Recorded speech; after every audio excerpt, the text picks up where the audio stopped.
నన్ను దాటి జంటగా పిలిచే ఏ మూగ భావాలో అనురాగ యోగాలై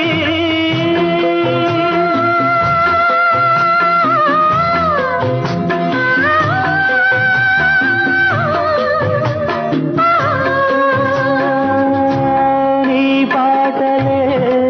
పాడని రవివర